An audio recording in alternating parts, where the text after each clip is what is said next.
So the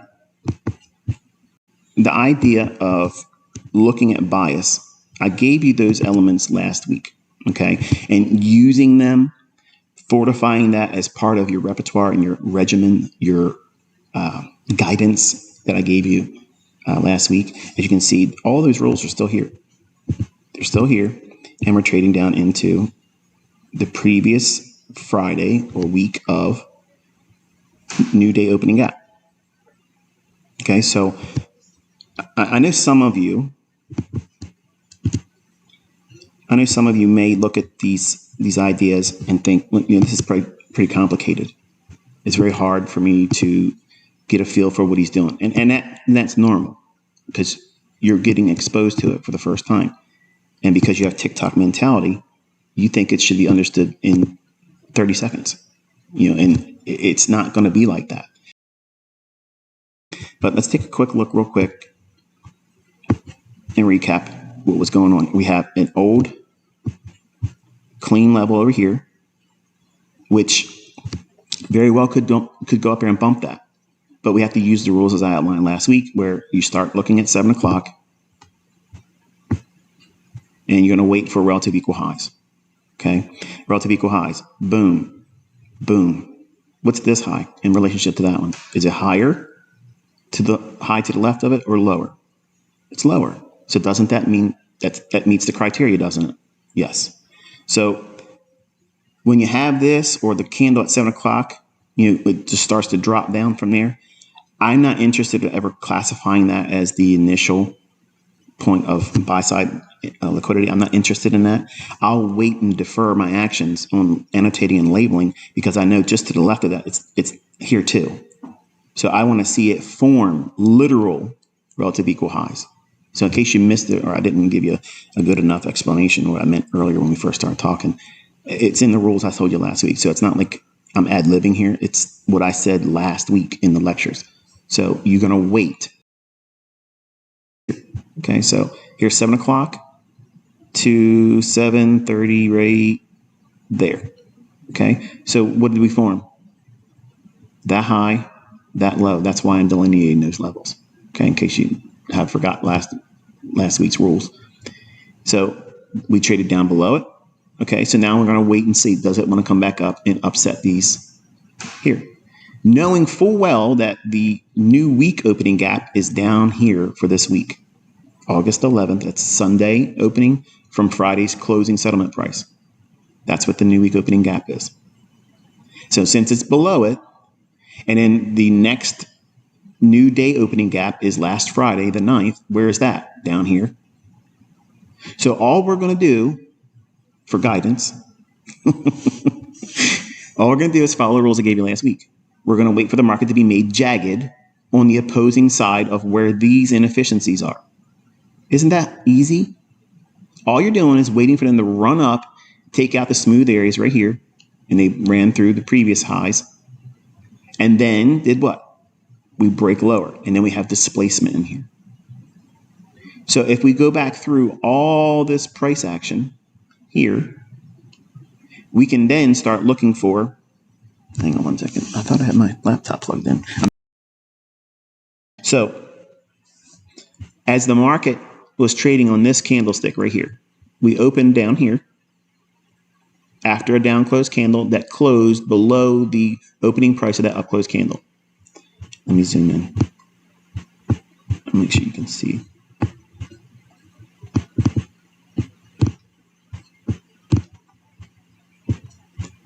So this opening price, all I need to do is see price trade below that.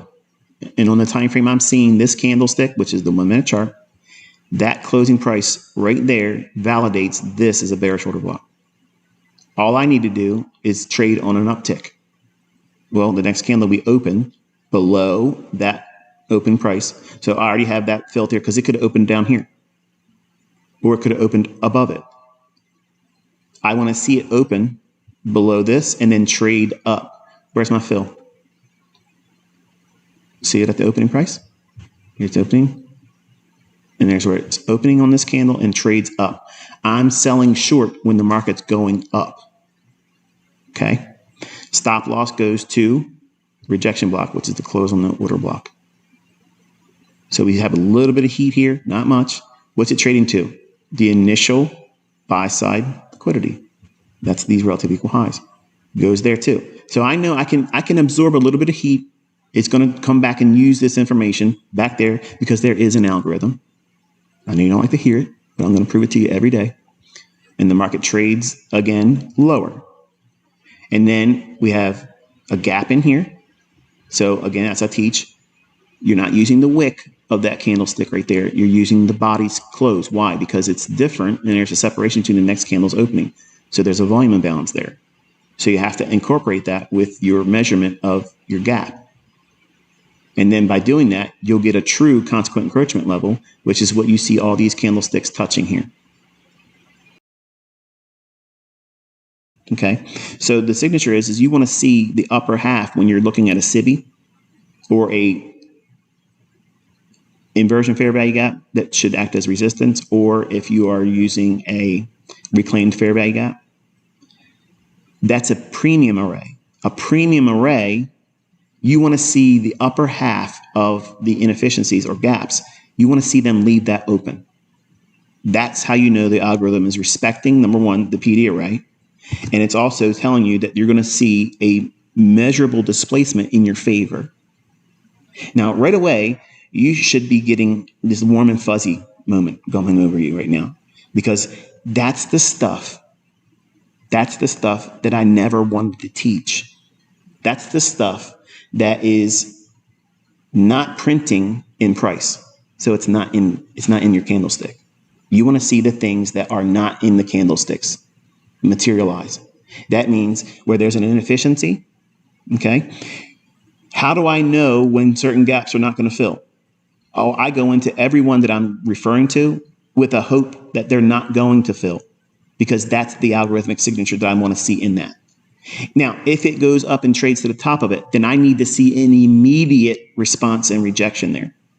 And then it has to displace, and I won't touch it until it gives us another fair value gap on that time frame, or in this case, it's a 1 minute chart. It has to be 15 seconds, 30 seconds, something to that effect.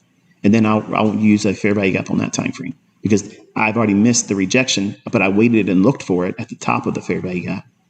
And once it starts to displace lower, then I'll just get into a lower time frame and get in sync with it, and it's fine. I ain't worried about it. That's the price delivery continuum theory that I was introducing last week. I don't need to be in the entries based on the time frames I'm studying.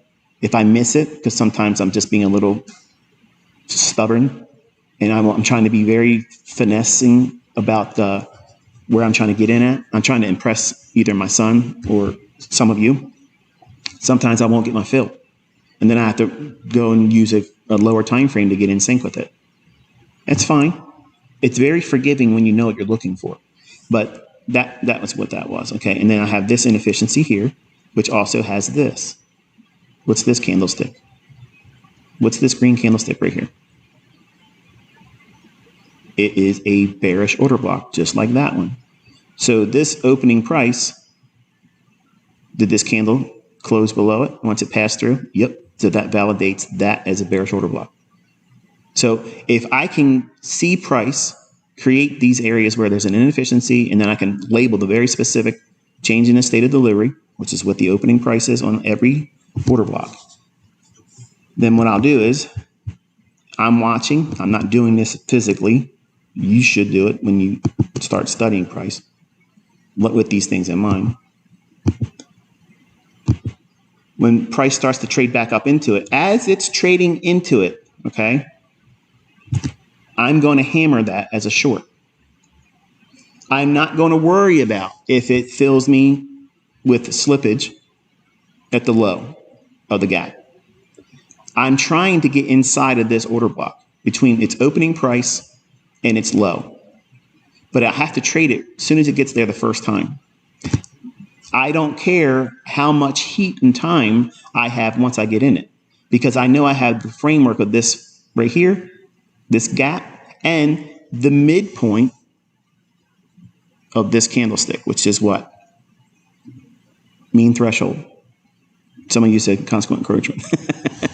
consequent encroachment is a gap. Okay, anytime there's a gap or inefficiency, the midpoint is consequent encroachment.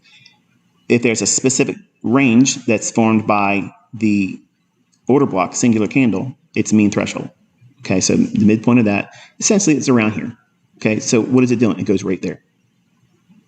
So it goes just outside of the fair value gap, but I'm referring to the midpoint of that gap. How do you know how to place your stop losses where they're at, ICT? When you put those stop losses in and you're putting it in, it looks like it's going to get real close to it, but it never goes there. It's this type of stuff behind me. I'm measuring all of the potential for the market to respect certain levels with this logic. And if it trades just to the top of the fair value gap, okay, what is it really reaching for? It's not that it has to go back to this. It's trading back to the order block because that's what starts this run lower. Notice that? So that takes us to the minor sell side liquidity here. Why is it a minor sell side? Because it's a low inside of this low to that high when I think it's going to go down here.